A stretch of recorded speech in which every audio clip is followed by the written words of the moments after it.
بسم اللہ الرحمن الرحیم۔ سب سے پہلے آپ کے آنے کا بہت بہت شکریہ۔ میں جو بلوچستان میں ایک بم دھماکے کی وجہ سے جو ہلاکتیں ہوئی ہیں اس پہ اظہار افسوس حکومت کی طرف سے، پرائم منسٹر کی طرف سے کرنا چاہتا ہوں، اور امید رکھتا ہوں کہ جو زخمی ہیں ان کو اللہ تعالیٰ شفا دے، اور جو شہید ہو گئے ہیں ان کو صبر و جمیل عطا فرمائے۔ دوسری بات جو کہ ہمارے لیے سب سے اہم ترین ہے کہ ہمارے پیارے نبی رسول اللہ صلی اللہ علیہ وآلہ وسلم، ان کی خاکوں کے بارے میں جو فرانس کی حکومت نے جو سٹیپ اٹھائے ہیں اس کی ہم شدید مذمت کرتے ہیں۔ پرائم منسٹر عمران خان نے بھی آج ایک بہت ہی مؤثر قسم کا ٹویٹ بھی کیا، اور ہم جانتے ہیں کہ ہمارے پرائم منسٹر نے کس طرح سے، کس مدلل اور کس مؤثر طریقے سے یونائٹڈ نیشن میں اس بارے میں اپنے خیالات کا اظہار کیا تھا، جو کہ کبھی کسی پرائم منسٹر نے نہیں کیا تھا۔ یہ اس بات کی تصدیق ہے کہ یہ موضوع حضور صلی اللہ علیہ وسلم کی ذات، ان کی شان میں کوئی، ان کی ناموس میں کوئی بھی گستاخی کرے گا، ہم اس کا شدید نوٹس بھی لیں گے، احتجاج بھی کریں گے، اور ہر وہ قانونی قدم اٹھائیں گے جس سے کہ اس سے کوئی جرأت نہ کر سکے اس گستاخی کی۔ افسوس تو اس بات کا ہے کہ آج جو بنارسی ٹھگوں کا ٹولہ بلوچستان میں جس نے اپنا پڑاؤ ڈالا ہے، ان کو بجائے اس کے کہ وہ جھوٹ فریب کی باتیں کرتے، تو یہ ایک بڑا نادر موقع تھا ان کے لیے کہ وہ اس جلسے کو ناموس رسالت کے جلسے میں تبدیل کر لیتے، اور ان کی تقاریر صرف مذمتی تقاریر ہونی چاہیے تھیں، جو کہ ایک اتنے بڑی ہستی جو کہ ہمارے مسلمانوں کے لیے کتنی اہمیت رکھتی ہے اس پہ بات کرتے۔ انہوں نے واجبی سا ذکر تو کیا، بہرحال میں یہی بات یقین سے کہتا ہوں کہ جو جلسے کے شرکاء تھے ان کے بھی وہی جذبات ہیں جو میرے اور آپ کے ہیں۔ اس کے بعد جو تقاریر ہوئیں، جو اب تک ہم سن چکے ہیں، مجھے تو شاید موقع ملا نہیں، لیکن جو تقاریر ہوئیں جس میں خاص طور پر ایک ایسے شخص کی تقریر جو کہ اس ملک سے عدالتیں اس کو مفرور قرار دے چکی ہیں، اس نے ایک ایسا اٹیک کیا ہمارے اداروں پر، اور خاص طور پہ پاک فوج پر۔ یہ وہی پاک فوج ہے جس نے کہ پچھلے 19 سال سے جو دہشت گردی کے خلاف جنگ لڑی ہے، جس میں ہزاروں جوان شہید ہوئے ہیں، اور جنہوں نے اس ملک کو نہ تو سیریا بننے دیا، نہ لیبیا بننے دیا، نہ عراق بننے دیا، نہ افغانستان بننے دیا۔ ایک شخص جس کا نام نواز شریف ہے، جس کا کہ سیاسی سفر ہم سب اس سے واقف ہیں، آج اس نے پرائی سرزمین پر ہمارے فوج پہ حملہ کیا، اس کے بارے میں غلط باتیں کی۔ تو یہ جو باتیں کر رہے ہیں یہ کیا ظاہر کرتا ہے؟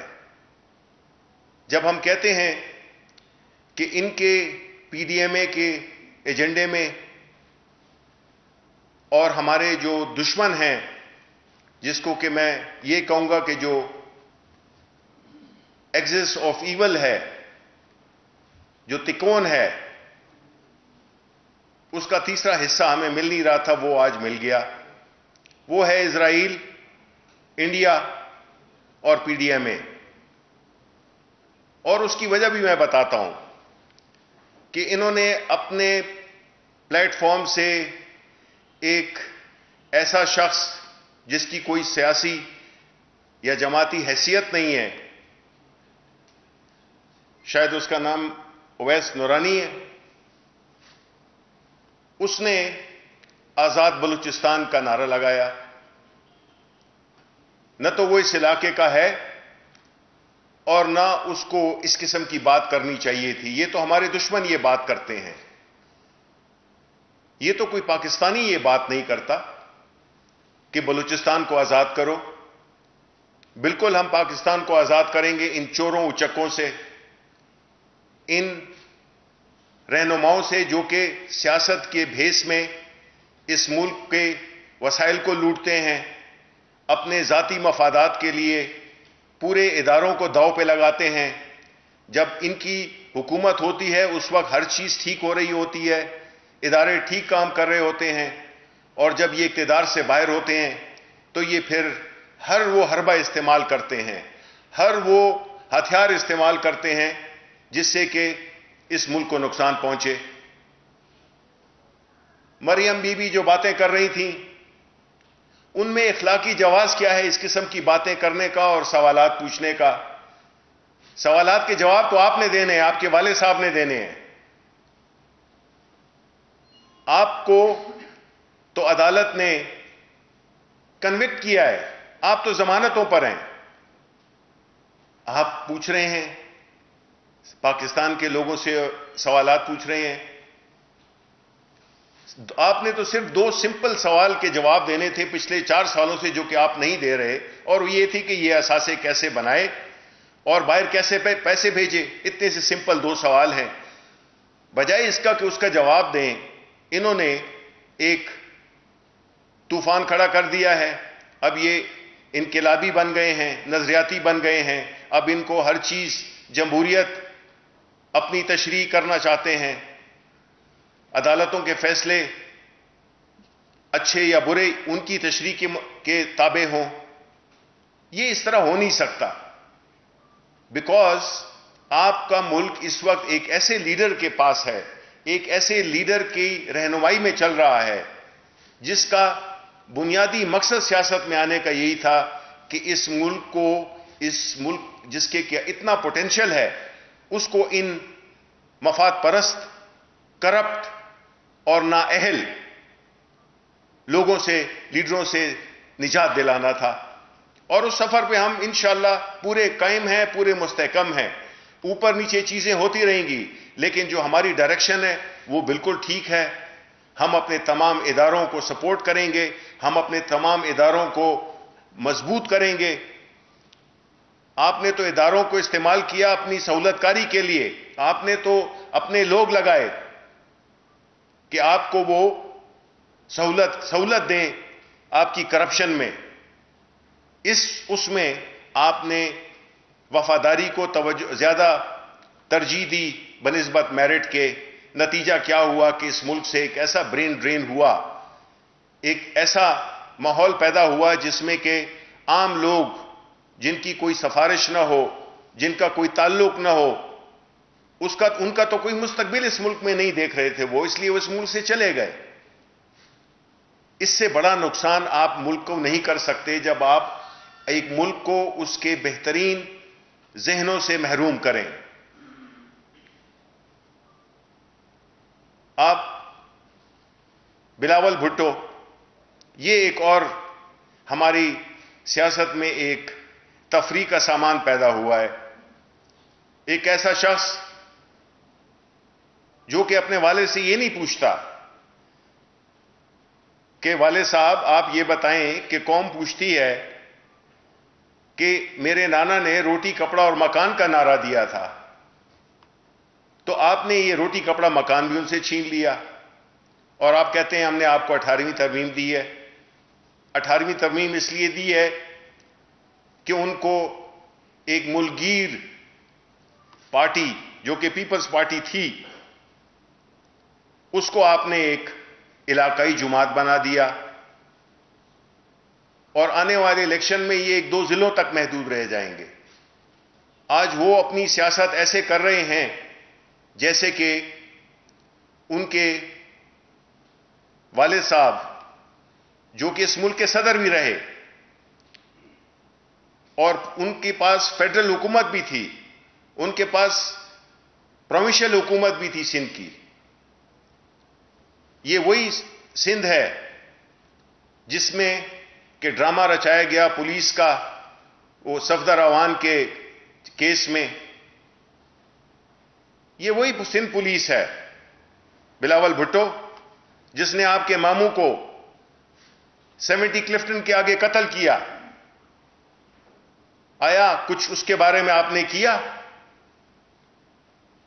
آپ یہ بتائیں کہ جو $65 ملین سوئس اکاؤنٹس میں آپ نے اس ملک سے لوٹ کر لے گئے تھے, آپ کے والد پریزیڈنشل امیونٹی کے پیچھے چھپے نہیں رہے؟ کیا ہوا اس کا؟ قوم یہ ان سے سوال پوچھتی ہے کہ کیا ہوا ان $65 ملین کا؟ کیا ہوا اس سر محل کا؟ کیا جواب دے رہے ہیں آپ؟ یہ جو اومنی اکاؤنٹس میں آپ نے منی لانڈرنگ کی ایک انتہا کر دی ہے, اربوں خربوں روپے آپ نے منی لانڈر کیے, جو بھی آپ نے چوری چکاری کے پیسے تھے ان کو آپ نے بیرون ملک بھیجا. آپ آج آ گئے ہیں عوام کے مفادات کا تحفظ کرنے کے لیے. یہ لطیفہ ہمارے ذہن ہمیں نہیں فنی لگتا. آپ ایسے باتیں کر رہے ہیں جیسے کہ آپ نے کچھ کیا ہی نہیں ہے. آپ کا ایک داغدار ماضی ہے, آپ اس سے اپنے آپ کو نہیں چھڑا سکتے. آپ بھلے تقریریں کریں, آپ بھلے ڈرامے رچائیں, آپ بھلے مینیپولیٹ کریں, ابھی بھی اداروں کو آپ مینیپولیٹ کر لیں. ہمیں پتہ ہے کہ آپ نے بلوچستان میں سندھ میں کیا کیا ہے. بھئی 50 سال اور 40 سال حکومتیں رہی ہیں ان دونوں کی کسی نہ کسی طریقے سے. آج یہ بات کر رہے ہیں کہ ہم آ کے یہ کریں گے, ہم آ کے وہ کریں گے. آپ ہی نے تو اس ملک کو یہاں پہ اس نہج پہ پہنچایا ہے, ورنہ اس ملک کا تو بہت بڑا پوٹینشیل تھا جو کہ انشاءاللہ عمران خان کی قیادت میں وہ پوٹینشیل کو ہم ریئلائز کریں گے. ان مواقعوں کو ہم انشاءاللہ تعالی بہترین استعمال میں لائیں گے. اس ملک میں ہم خوشحالی لائیں گے, اس ملک میں ہم انصاف لائیں گے, اور اس ملک میں ہم احتساب کریں گے ان لوگوں کا جنہوں نے اس ملک کو لوٹا ہے, اس ملک کے ساتھ معاشی غداری کی ہے. ایسے لوگوں کو عمران خان نہیں چھوڑنے والا. یہ جو تمام ناٹک ہے, اگر آج عمران خان ان کو ایک اشارہ دے دیں کہ آئیے بات کرتے ہیں, تو یہ بھاگتے ہوئے آئیں گے اور پھر یہی ہوں گے جو کہ کہیں گے کہ جی اس حکومت کو 5 سال پورے کرنے چاہیے. ایسی منافقت نہیں چلتی. پاکستان کے عوام بہت سمجھدار عوام ہیں. اس بنیاد پہ کہ وہ آپ مختلف شہروں میں جلسے کریں آپ جلسے, ہم نے تو فیسیلیٹیٹ کیے ہیں, ہم تو کہتے ہیں یو آر ویلکم, کیونکہ ہم سے بڑے جلسے کسی نے نہیں کیے ہیں. اور ایک پارٹی, عمران خان نے اس وقت بھی کہا تھا آج سے پتہ نہیں کتنے سال پہلے کہ میں اس وقت بھی اکیلا کھڑا ہوں, میں جب اقتدار میں آؤں گا تب بھی اکیلا کھڑا ہوں گا, اور یہ جو چور ہیں یہ اس وقت بھی اکٹھے تھے اور یہ ابھی بھی پھر اکٹھے ہوں گے. یہ جب پارلیمنٹ میں بیٹھے ہوئے تھے, جب ہم نے دھرنا کیا تھا, اس وقت بھی یہ ایک تھے, اس وقت جب حریت کو بچانے کے لیے باتیں کرتے تھے, آج بھی یہ ایک ہے. ان کا ایجنڈا صرف ایک چیز پہ اتفاق ہے, وہ ہے کس طرح سے ہم اپنے آپ کو احتساب سے بچائیں. ان کو نہ عوام سے کوئی دلچسپی ہے, نہ ان کو کوئی ملک سے کوئی دلچسپی ہے. ان کی جائیدادیں باہر ہیں, ان کی اولادیں باہر ہیں, ان کو کیا فرق پڑتا ہے؟ فرق تو مجھے آپ کو پڑتا ہے.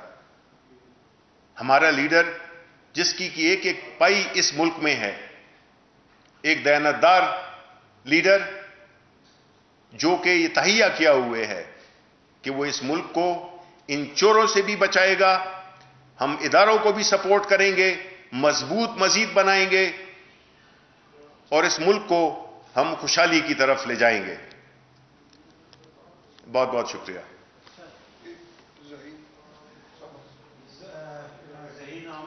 دو سوال ہے سر. ایک اویس نورانی کے بارے میں آپ نے ذکر نہیں کیا ہے کہ انہوں نے کہا ہے کہ بلوچستان کو آزاد ریاست دیکھنا چاہتے ہیں. کس سے آزاد کروانا چاہتے ہیں اور آپ ایکشن کیا لیں گے؟ یہ کس زمانے میں آتا ہے اتنا بڑا بیان ہونا چاہیے. دوسرا، سابق پرائم منسٹر اسمیل صاحب نے آج کے جلسے میں اداروں کے خلاف باتیں کی ہیں. تو جو ایس او پیز بنائے گئے تھے ٹی او آر، اس میں کیا یہ چیز تھی کہ یہ اداروں کے خلاف بات کریں گے؟ کیا دعوے ہیں؟ دیکھیں، یہ تو ہمیں معلوم ہے کہ ان کا ایجنڈا کیا ہے. جس طرح میں نے ذکر کیا کہ یہ گیم بڑی ہے، یہ جو کھیل ہے یہ کافی بڑا ہے. اس کے تانے بانے کہیں اور ملتے ہیں. یہ اویس نورانی کی بات کو آپ علیحدگی میں نہ دیکھیں. یہ اس بیانیے کا جو کہ ہمارے دشمن چلا رہے ہیں، یہ اس کی ایک کڑی ہے. اور ظاہر ہے کہ اگر کوئی ایک ایسا بیان دیتا ہے جو کہ ایک سیاسی پلیٹ فارم، تو یہ مقدمہ تو سب پہ بنتا ہے، کیونکہ کسی نے بھی اس کی مذمت نہیں کی.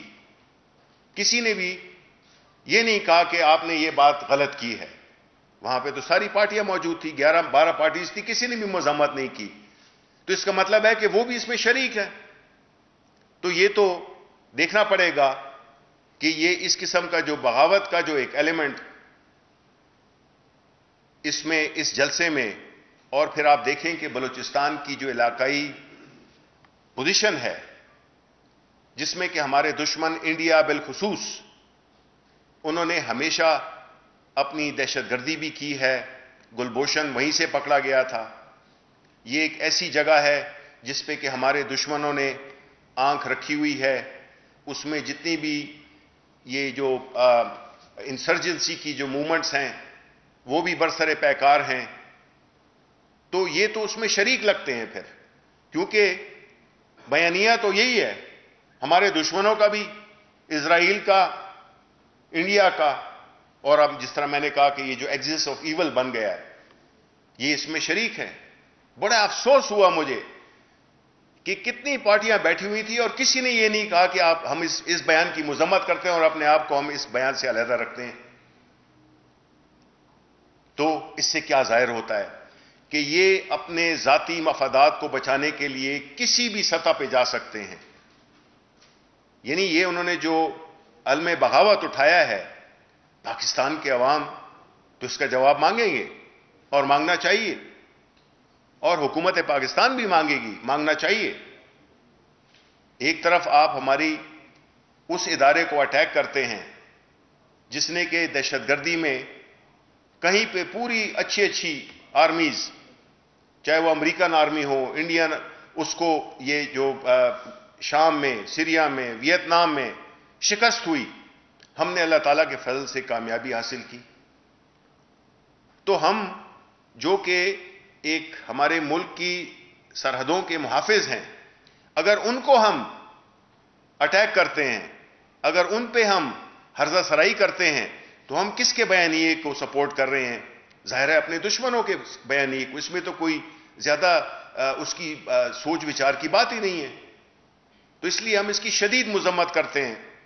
پی ڈی ایم اے کے پلیٹ فارم سے اس بات کا کہ ہمیں آزاد بلوچستان چاہیے، ہماری حکومت، پاکستان کے عوام اس کی شدید مذمت کرتے ہیں.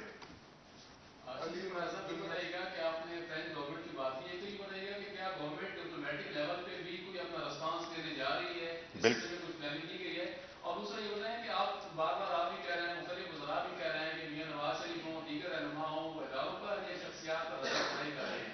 تو کیا گورنمنٹ لیگلی ان کے خلاف کارروائی کرنے جا رہی ہے، کیونکہ وہ بار بار ہمارے اداروں کو ٹارگیٹ کر رہے ہیں؟ بالکل جی، کارروائی کرنی چاہیے، کیونکہ دیکھیں نا، ہم اس ملک میں افراتفری ہم انشاءاللہ ہم کریں گے، کیونکہ پاکستان سے بڑا کوئی بھی نہیں ہے.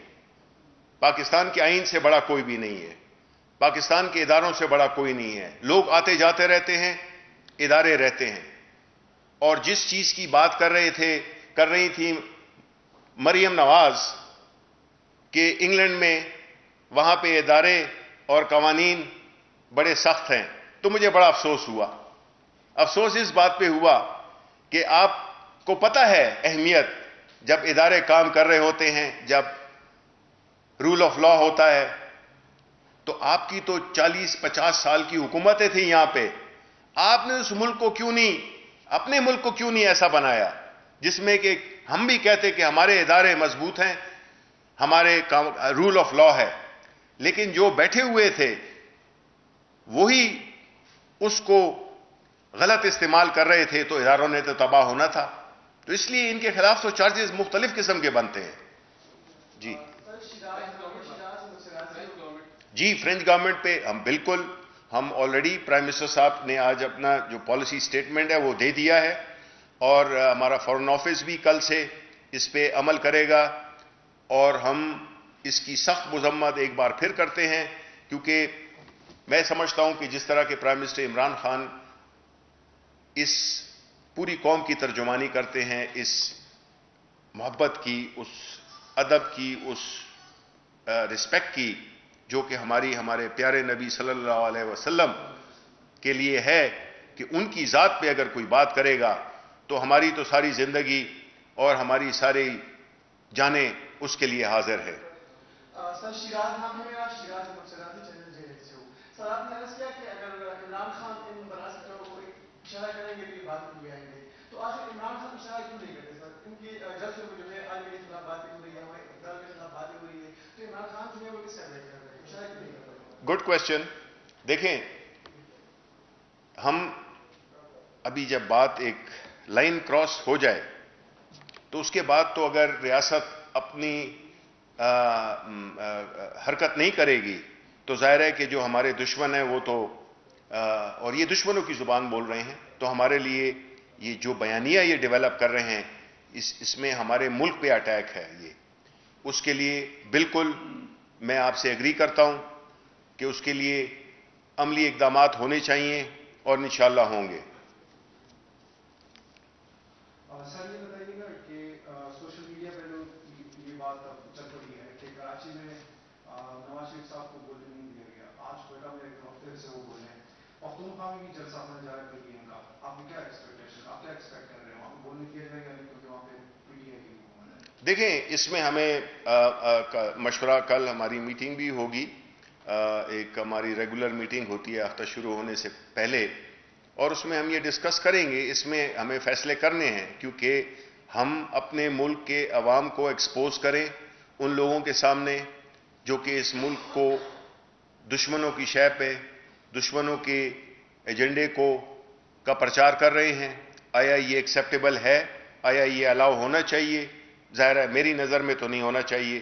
اس کے لیے کیا احکامات اور کیا وہ ہوگا, وہ ظاہر ہے کہ وہ حکومت بالکل مشورے کے ساتھ جتنے بھی سٹیک ہولڈرز ہیں ان کے ساتھ کر کے پھر اس پہ ہم کوئی نہ کوئی حکمت عملی بنائیں گے. سر نون لیگ نے آج جو اورنٹ ٹرین کا افتتاح کیا ہے وہ کس حیثیت سے کیا؟ کس نے؟ Press conference. دیکھیں, ان بیچاروں پہ ترس آتا ہے, کیونکہ یہ وہ پروجیکٹس ہیں جو کہ ظاہر ہے کہ سی پیک کے پروجیکٹس تھے, اور سی پیک جیسا منصوبہ جو کہ پاکستان, حکومت پاکستان, پاکستانی عوام, حکومت چین کے عوام کا ایک مشترکہ ایک پروجیکٹ ہے, اور ہم اس کو کسی سیاسی جماعت سے منسوب نہیں کرنا چاہتے, کیونکہ یہ ہماری عوام کا اور حکومتوں کا ایک پروجیکٹ ہے. اس سلسلے میں انہوں نے ایک بھونڈی کوشش کی اس چیز کا افتتاح کرنے کے لیے, کیونکہ ان کے پاس کچھ کہنے کو نہیں تھا. تو مجھے بڑا مجھے وہ لگا, ترس آیا مجھے, آیا صادق صاحب پہ بھی, سعد رفیق صاحب پہ بھی, کہ اب ان کی پارٹی آگے کوئی 20-25 لوگ کھڑے ہوئے تھے اور ایک ڈرامہ رچانے کے لیے انہوں نے ناکام کوشش کی جو کہ بڑی بھونڈے انداز میں کی. اس کو وہ بہتر بھی کر سکتے تھے. جی, لاسٹ کوشچن. مہنگائی بڑھتی جا رہی ہے سر, آپ کی حکومت کب عملی اقدامات کرے گی؟ دیکھیں, میں آپ کو ایک بات بتاؤں, نہیں ایک سیکنڈ نواز شریف, ایک سیکنڈ. بات یہ ہے, ان کا نام ہی اب نواز شریف ہے تو میں کیا کہوں. وہ اس وقت جو بات ہو رہی ہے وہ اس سے بڑی بات ہو رہی ہے. دیکھیں, اس وقت اگر آپ کے ملک پہ آپ کے آج کل کی جو جنگیں ہیں وہ ضروری نہیں ہے کہ توپ سے اور جہازوں سے ہوتی ہیں، لیکن وہ اب طریقہ کار جس کو کہ ہم 5th جنریشن وار کہتے ہیں، جس میں کہ دشمن کی یہ کوشش ہوتی ہے کہ وہ آپ کے اندر ایک بے یقینی، مایوسی اور افراتفری پھیلائے۔ مہنگائی ایک ایسی چیز ہے جو کہ آتی ہے، نہیں آنی چاہیے، میں بھی اس سے متاثر ہوا ہوں، میرے گھر والے بھی مجھے وہ کرتے رہتے ہیں، کمپلین کرتے رہتے ہیں، لیکن ایشو یہ ہے کہ یہ ایک ٹیمپرری فیز ہے، اور پرائم منسٹر صاحب دن رات لگے ہوئے ہیں کہ انشاءاللہ آپ کو، میں نے جس طرح کہا تھا، پرائم منسٹر صاحب نے کہا کہ 1 ہفتے 2 ہفتوں میں انشاءاللہ آپ کو واضح فرق نظر آنا شروع ہو جائے گا۔ لیکن جو باتیں آج جو ہوئی ہیں وہ بہت زیادہ خطرناک باتیں ہیں۔ بس عوام اور ان کا جو بیچ میں تعلق ہے وہ مہنگائی کی وجہ سے، اگر مہنگائی پہ کنٹرول پایا جائے تو بالکل، اور ویسے بھی جو ہے تو ان کا جو وہ ہے جو کہ 40-50 سال کی حکومتیں نہیں کر سکے، تو اب یہ کیا کریں گے؟ ان کو اللہ تعالیٰ نے موقع دیا تھا اور یہ اس قابل نہیں تھے، انہوں نے اپنی نااہلی ثابت کی اور انہوں نے اپنی کرپشن ثابت کی۔ Thank you very much.